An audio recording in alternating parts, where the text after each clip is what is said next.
Halo Black Pals, balik lagi bareng gue Yogi Richard bersama blackexperience.com. Nah, kali ini kalau Black Pals bisa lihat, gue lagi ada di outdoor daerah Gading Serpong ya, tepatnya di X Club, Sektor X. Ini emang tempat buat ngetes motor dirt bike lah, motor trail gitu. Dan karena kebetulan kali ini gue akan mereview sebuah motor dari pabrikan motor Itali. Pengen tahu motor apaan? Stay tune terus.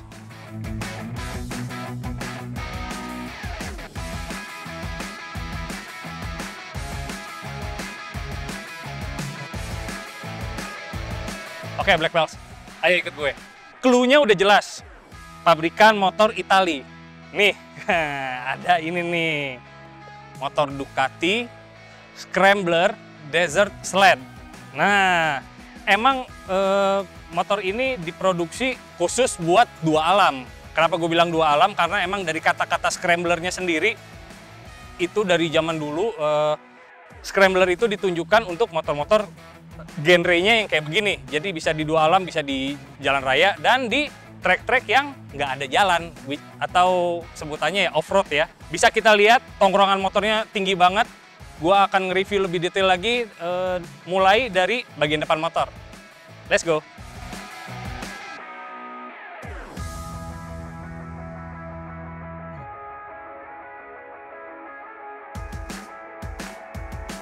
Oke, Black Pals, ini dia motornya. Tingginya kurang lebih, kalau jok ini tingginya 86 cm, which is emang cukup tinggi. Dan ground clearance-nya juga tinggi, travelnya juga tinggi, jauh lah. Shock depannya upside down, bisa kita lihat. Cuman kita mulai dari paling depan dulu ya. Dari bannya ini, untuk ban depannya, ini ukurannya 19 inch. Untuk velgnya dia aluminium dan jari-jari. Ini pengereman udah disc brake depan belakang. Yang depan ini ukuran disc brake-nya 330 mili. Kalipernya dari Brembo, udah ada ABS-nya. Kalipernya sendiri ada 4 piston, jadi untuk ngerem sih nggak ragu-ragu lah. Tangguh ini motornya. Shock upside down dengan travel yang cukup jauh, 22 cm. Dan di sini ada guard buat si shocknya sendiri. Jadi emang jelas banget, kental banget aura dirt bike-nya gitu, yang emang buat main tanah kalau gue bilang. Spakboard dibikin fleksibel banget dari plastik, emang disiapkan untuk guling-gulingan di lumpur. Jauh banget jaraknya antara ban sama spakboard. Terus naik lagi ke atas. Nah, ini lampu udah full LED, ada cover buat lampunya juga, grill mesh, supaya untuk menghindari ngerusak lampunya ya. Jadi makanya dikasih penjaga gini, dikasih guard. Lampu sen juga udah LED, cuman yang kalau gue lihat-lihat ini lampu sennya sih opsional, sebenarnya aksesoris tambahan karena bentuknya beda-beda. Kebetulan yang dipilih yang model kayak begini. Oke, kita lanjut lagi ke atas. Speedometer atau instrumen cluster rada sedikit offset, ditaruhnya di sebelah kanan aja, nggak pas di tengah, karena di tengah ada on off untuk kunci kontak. Ignition key-nya ada di sini, handlebar dengan strut-nya yang emang identik banget sama motor-motor dirt bike ya. Terus ini udah dipasang memang racer bar, jadi posisi stangnya memang ditinggiin untuk model ini, untuk desert sled ini. Coba gue duduk dulu, ini tinggi sih. Nah, karena dipasang racer di sebelah sini, posisi stang itu nggak terlalu ke bawah, emang rada tinggi dan rada ke belakang gitu ya, enak. Kopling juga udah hidrolik, buatan Brembo juga sama. Kontrol-kontrol kelihatan jelas banget. Ini sih untuk handle protection-nya ini sebenarnya aksesoris sih, tambahan lah. Bisa kita lihat detail sebelah sini sebentar. Untuk instrumen clusternya, instrumen cluster walaupun kecil, cuman udah full digital. Kita bisa ngecek segala macam ada di sini. Informasinya mulai dari range bahan bakarnya tuh berapa kilo lagi, terusnya speed, posisi gigi, lagi ada di gigi berapa, RPM yang juga digital, terus tadi ada check engine, lampu dim, lampu sen, ABS, yang dimana kalau misalnya mode pengendaraan kita lagi kepengen off-road, otomatis ABS-nya akan dimatiin. Untuk bagian stang, nggak terlalu banyak berbeda ya. Kontrol-kontrolnya masih sama kayak motor-motor yang biasa, cuman memang dibikin lebih jelas aja sih. Nah, Black Pals bisa kita lihat juga ya. Untuk spion emang karena kata scrambler itu dari zaman dulu banget, sekitar tahun 60-an, 70-an. Jadi emang pada awalnya itu kayak motor retro yang dibikin buat dirt bike gitu. Jadi emang looks-nya ini sedikit-sedikit retro, bisa kita lihat dari spion yang membundar aja gitu kayak zaman dulu gitu. Dan bentuk tangki ini juga ciri khas scrambler old school gitu. Dimana walaupun tadi sempat gue baca, si cover aluminium yang di samping sini sebenarnya bisa diganti-ganti. Ini bisa dicopot, terus mungkin ada model-model yang lain bisa tinggal di attach aja, ditambahin lagi gitu. Nah, untuk tangkinya sendiri, ngisi bahan bakarnya dari sini, ada, kita buka ini, ada lubang kuncinya, cukup simpel, fungsional. Kita lihat joknya ya, berasa banget kualitas bahannya. Di samping sini sih memang bahannya kulit, di sini seperti suede gitu, cuman yang pasti sih ini udah anti air. Terus turun ke bawah, di sini handlebar untuk ngangkat-ngangkat motor mungkin kalau lagi teguling, dan ini bracket untuk naruh tas atau box gitu. Kita mundur lagi, nah di joknya tuh ada di emboss Ducati, keren. Lampu sen minimalis, cuman bulat doang tapi udah LED. Spakboard yang space-nya jauh banget, emang travelnya juga jauh, ini shock belakangnya dan depan. Terus ada handle, ya mungkin frame kali ya, buat megang plat nomor, tipis aja. Cuma ada 2 besi gitu doang. Lampu rem dan lampu plat nomor ini udah full LED, jadi depan belakang jangan khawatir, udah up to date banget. Kalau masalah perlampuan full LED. Jadi terang lah pokoknya, kelihatan dari jauh juga. Nah, yang ban belakang ini lebarnya 4,5 inch. Bisa kita lihat ya, ini gripnya dari ban sendiri emang udah disiapin buat off-road banget, buat dirt bike banget. Lebarnya 4,5 inch. Diameter si velgnya ini yang belakang 17. Materialnya sama kayak yang depan, dari aluminium juga, dan ada jari-jari. Disc brake belakang udah ABS juga. Penyalur tenaga dari mesin ke roda belakang masih konvensional pakai rantai, karena emang dibutuhkan fleksibilitas ya untuk motor kayak begini. Bannya ini pakai Pirelli Scorpion Rally. Nah, udah Scorpion Rally, jadi emang udah jelas lah peruntukannya. Alamnya ini bisa kemana aja gitu. Oke, kita lanjut ke bagian chassis.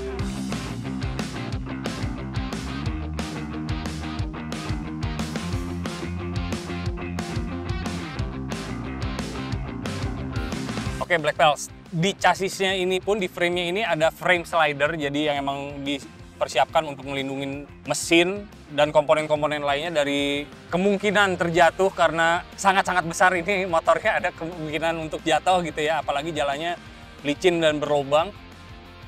Di depan ini juga bisa kita lihat, di sini ada oil cooler yang udah dikasih scoop, jadi flow-nya udara bisa diarahkan direct ke si oil cooler ini, jadi sangat-sangat ngebantu pendinginan untuk si mesinnya sendiri, karena mesin ini nggak ada radiatornya, ini air cooled, berpendingin udara aja.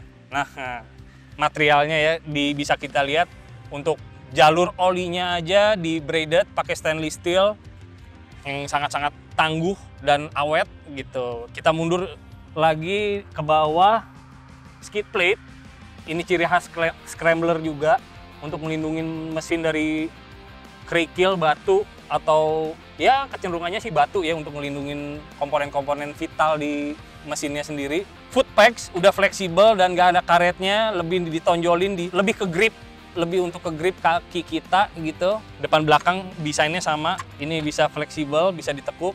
Shock belakang, nah ini yang lucu, shock belakangnya single. Balance apa enggak ya kira-kira ya? Ntar kita cobain aja ya. Nah, Black Pals bisa kelihatan ya, ini rantainya juga memang sengaja dibikin rada kendor. Jadi kalau dia lagi mepet sama spakboard sini nggak putus gitu, nggak berisiko untuk putus. Kita lihat juga si gear belakangnya gede banget. Ini jumlah giginya itu untuk gear belakang 46, sedangkan untuk yang di depan itu 15. Jadi untuk menghasilkan rasio yang seimbang antara tanah dan aspal, kayaknya pas nih rasionya segini nih. Kita lanjut lagi ke swing armnya, material kemungkinan dari aluminium dual kiri kanan, lebih ke untuk apa ya, durability sih, lebih buat kekuatan ya, karena emang ini akan loncat-loncatan mainnya gitu. Terus di bawah jok juga kita di sebelah shock breaker ini bisa kelihatan pompa ABS yang tadi gue mention. Braking sistemnya depan belakang ini udah ABS dan bisa dimatiin atau diaktifin sesuai dengan mode pengendaraan yang kita pilih. Di dalam frame ini yang paling penting mungkin ya buat performance-nya. Mesinnya Ducati yang L, dia 2 silinder 90 derajat, cc-nya itu 803 dan horsepower-nya itu kalau nggak salah ada di 8.250 dengan jumlah HP-nya 71 dan torsi maksimumnya 67 Nm di RPM 5.250. Nah, keunggulannya Ducati memang dari zaman dulu itu dia menggunakan klep Desmodromic, di mana udah nggak pakai tire klep, jadi semuanya udah mekanis, ada mekanis yang ngebuka dan nutup tire. Jadi Black Pals nggak usah takut di RPM tinggi akan kehilangan tenaga, karena mesin ini dan desain dari klepnya ini emang diperuntukkan untuk RPM tinggi dan nggak floating gitu, karena sistem yang tadi Desmodromic tadi.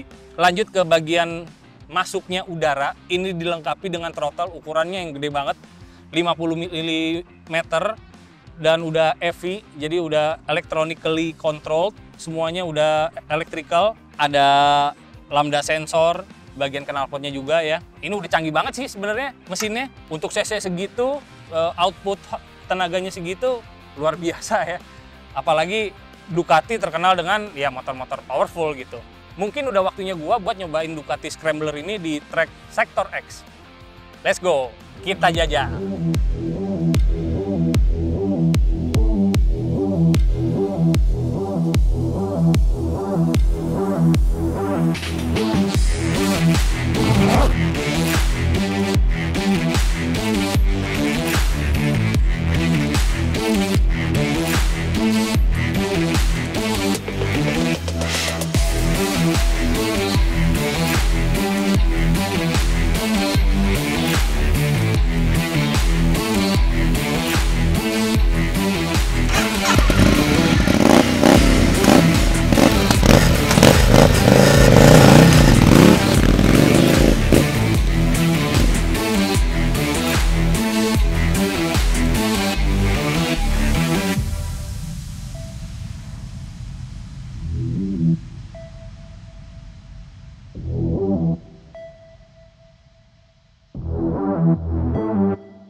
Black Pals. Tadi gue udah nyobain jalan raya, gue udah cobain di track yang bebatuan dan bertanah ini. Luar biasa emang Ducati Scrambler di Desert Slate ini. Oke, menurut gue ya powerful sih pastinya motor ini ya, powerful banget. Pemilihan bannya pas, gue nyobain di jalan tadi, grip ke aspal rodanya itu emang pas banget, cocok, nggak ngebuang-ngebuang gitu ya. Cuman memang mungkin kalau untuk di track off-road yang kayak begini, bebatuan, gravel, powernya sedikit kegedean gitu. Entah powernya yang kegedean atau emang pemilihan bannya yang nggak spesifik buat track ini, buat track tanah gitu ya. Cuman walaupun gitu motor itu berasa bisa kekontrol gitu, walaupun roda belakang sedikit-sedikit ngebuang kalau lagi buka throttle gitu, ngebuang-ngebuang, dan gue nggak nyangka bisa ke-handle dengan baik gitu. Padahal tadi Black Pals lihat sendiri posisi shocknya nyeleneh gitu, ada di sebelah kanan doang, monoshock. Tapi ternyata stabil banget. Apalagi kalau untuk di jalan raya sih nggak usah diomongin lah ya. Untuk tikungan-tikungan itu bisa dilibas dengan enak gitu. Gripnya enak. Remnya juga mumpuni banget. Walaupun gue tadi ada kesulitan untuk nyetel si mode berkendara di tanah gitu. Karena begitu di mode berkendara yang off-road, ABS-nya itu dia non-aktifin. Jadi ngeremnya tuh bisa bener-bener pakem banget lah, untuk ngesot-ngesot di tanah itu lebih enak gitu. Menurut speknya, motor ini bisa sanggup nyampe 120 mph, mil per hour gitu, atau sekitar 200 km per jam. Cuman ya emang gue nggak mungkin lah ngetes sampai sebegitunya ya. Cuman gue yakin sanggup sih ini motor gitu. Mungkin dengan beberapa modif, mungkin bannya kali ya lebih diperuntukkan buat ke aspal, bisa aja sih ini motor nyampe ke speed yang tadi diklaim sama pabrik gitu. Untuk tadi nyobain ada obstacle naik turun gitu, gundukan-gundukan di tanah, suspensinya bersahabat banget, empuk banget. Motor pun nggak nyampe mentok, walaupun kalaupun mentok udah dipersiapkan karena emang safety-nya udah ada skid plate dan lain-lain gitu. Travelnya juga jauh dari shocknya, mau depan mau belakang enak banget. Sistem pengeremannya juga, kopling, terutama kopling.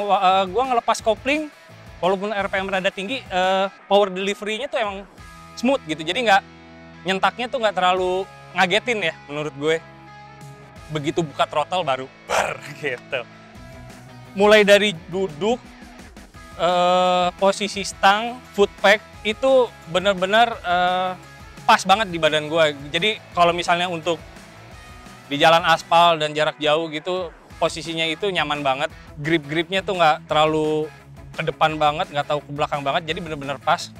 Kaki juga nggak terlalu nekuk. Foot pack-nya pas gitu. Emang enak lah. Cuman emang mungkin karena bobot gue kurang berat, jadi kalau gue duduk di sini motornya kurang turun. Jadi rada sedikit tinggi gitu tetap. Motornya bersahabat sih sama gue gitu. Gue nggak nyangka, walaupun kalau lagi diem dia sedikit berat memang kiri kanannya. Tapi kalau udah sedikit jalan aja top, balance-nya luar biasa. Buat Black Pals yang emang punya jiwa adventure berlebih gitu, jadi doyan riding sama doyan bertualang mungkin ke daerah-daerah yang nggak ada jalannya, ini oke banget sih buat dicobain.